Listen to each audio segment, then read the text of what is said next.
Ito man din mga kangani, malinis na masarap na yung sampalukan na rin, naluto.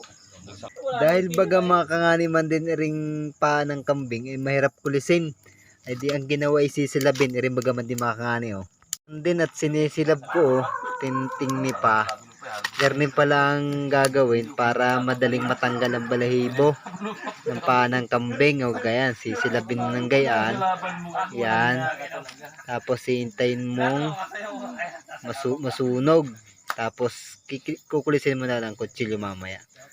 Hindi pa dadalitin lang natin ito mga kangani. Ayan o.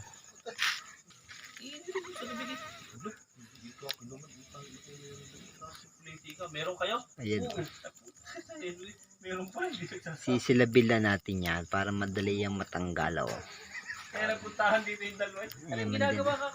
Gagatungan lang natin ng maganda yan.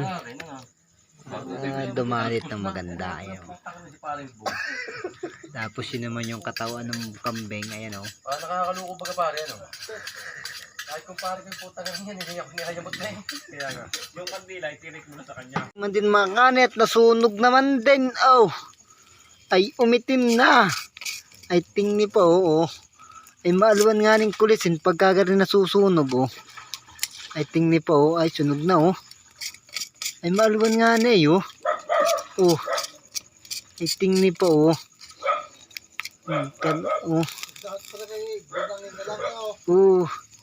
Ay maluwan nga ning ko pagkagarni ay ya sunog na ay ito man din mga kangani malinis na masarap na yung sampalukan na rin naluto.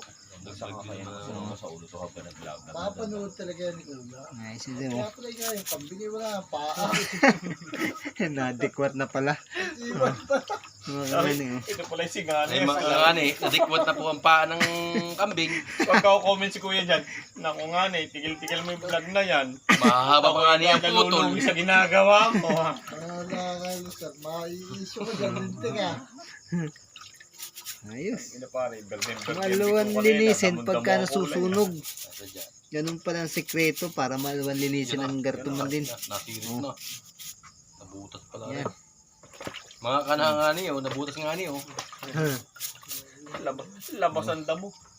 Labas pati buto man din Yun ang tayo pagkagat. Ayos. Tapos ko sa bangin yan. Linis na. Dati,